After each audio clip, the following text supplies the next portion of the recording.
What's up, future Albert? It's Pas Albert here, and I got a question. What will happen to our body if we do 10,000 push-ups within a month? So, first of all, disclaimer lang, hindi po ako trainer or anything. I just know science and trying my best to reach my limit or knowing my limit actually. So, first off, ito ang ating game plan. So sa game plan natin, simple lang. 333 push-ups per day. Then finish 2 liters of water. Then to promote the regeneration of muscles, may muscles natin pag nag-tear up, may mga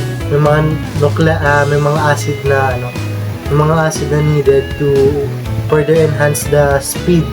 So naturo naman sa atin yung stem. So medyo meron na tayo sa mga kailangan nating acid para mapabilis yung regeneration, tapos mapag-grow. So, bumili ako ng amino acid, kita ba? 1 amino acid, 50 tablets. So, di nakatapot ng 30 days to. Bili na lang ulit ng bago. So, yung yung exercise natin is, we can divide it to 3. So, we have the regular push-ups to failure. Pagkatapos mag-failure sa regular, we do cross-fitted push-up to failure ulit. Then pagkatapos niya na incline push-up na to failure.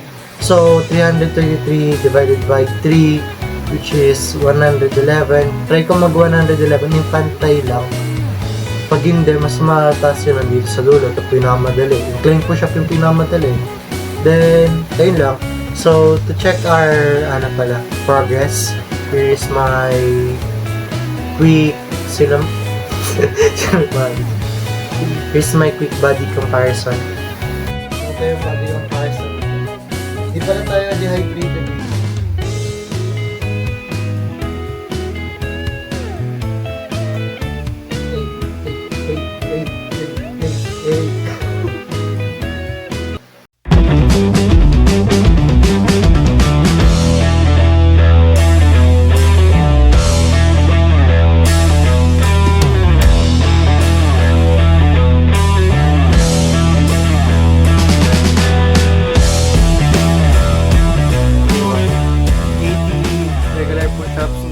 Tawag na regular. Minsan nag-wide ako, minsan nagre-regular. Tinatry ko baba, pero hindi ako kasha. Tingnan nyo. Oo, diba? Dito yung pa ako. Tapos kung nakahiga ako, hindi ako kasha dito sa room ko. So yun lang. Yeah. Try ko naman yung seated. Yung CrossFit.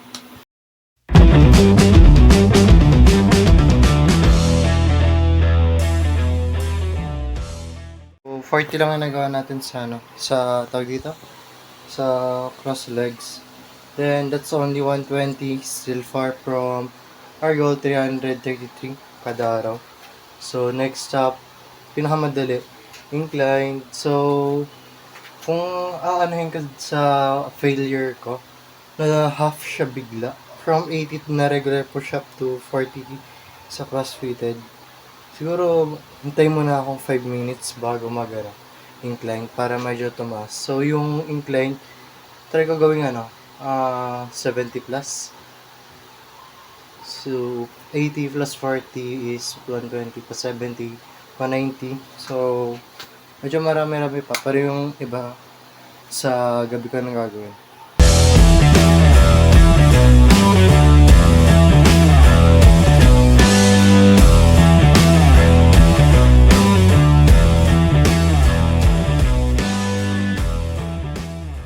Ayun, gabi na. It's 10 o'clock. And then, 5 lang nagawa ko sa regular push-ups. So, 133 na push-ups, try kong gawin ng incline kasi mas mabilis, or cross leg muna. Bago pagkatapos ng cross leg, sana mag-incline. So, ito na.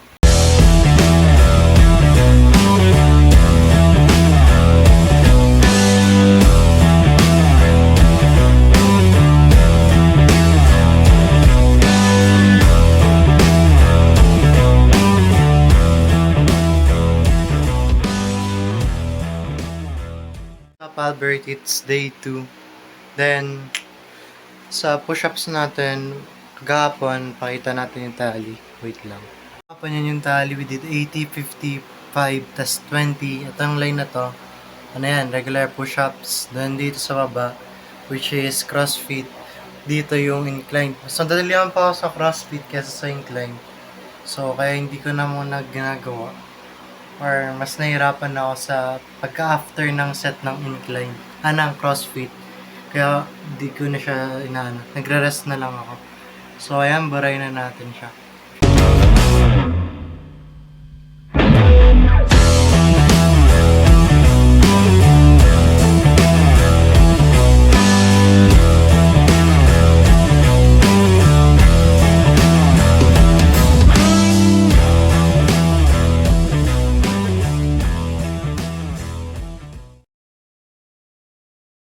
Ayun. Sheesh. Kakaano na ako sa acid. Pero ano, ang nagawa ko ngayon is 110 pa lang. So, mamaya na yung iba. Pag uwi ko, may pasok pa. Maliligo muna ako, guys. Or Albert. Bye-bye.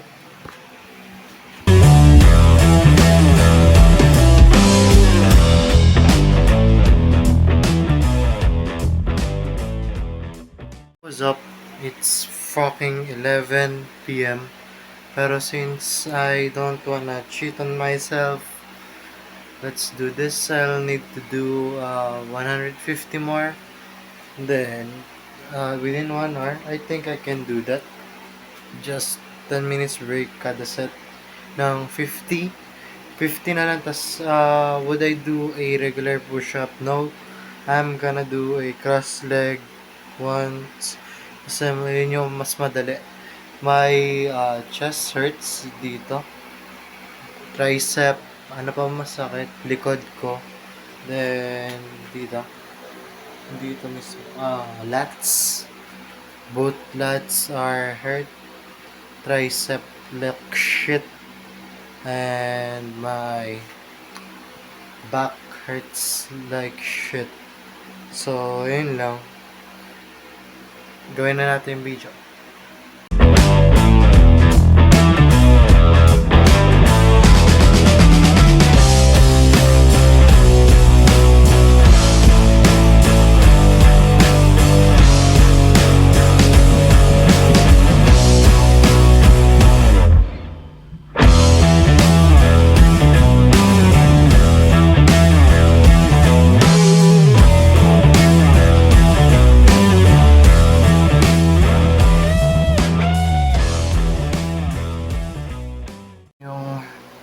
Ginawa natin.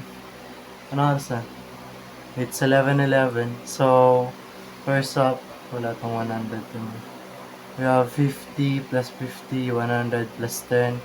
Got 110 plus 50 inclines na ginawa sa PUP, which is 160 plus 50, 50, 50 is 100. 50 plus 160, 310 plus 23, 333. Second day done. At kung napapansin nyo, wala masyadong nasa taas. Kasi, mas nadadalian ako. Pero yung ginagawa ko, pag nagpa-crossfitted, pinu-push ko pa rin yung weight ko. Like, di ba, sa paa, hindi na siya ganun ka, kasi nalilift na yung feet ko. So, minus weight yun. Pero yung full body ko, kaya medyo naka-wide ako pag para mapasa yung bigat ng katawan ko. So, ayan. Day 2 complete. What's up, Albert? It's fucking day 3. Sa anong oras na? 7 o'clock. Pang ilan pa lang push-up natin? 666. Wala po akong ginagawang push-up ngayong araw. Pero naligo na ako. Then, bakit wala akong ginagawa dahil dito? What's up, Albert? 10 o'clock na. Wala pa akong nagagawang push-up. Speedrun na natin to.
for the last 60 guys, hindi na siya cross leg.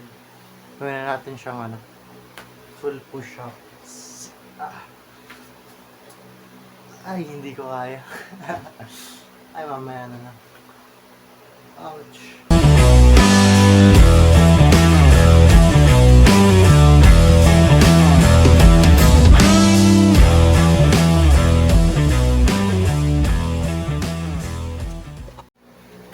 First week, transformation.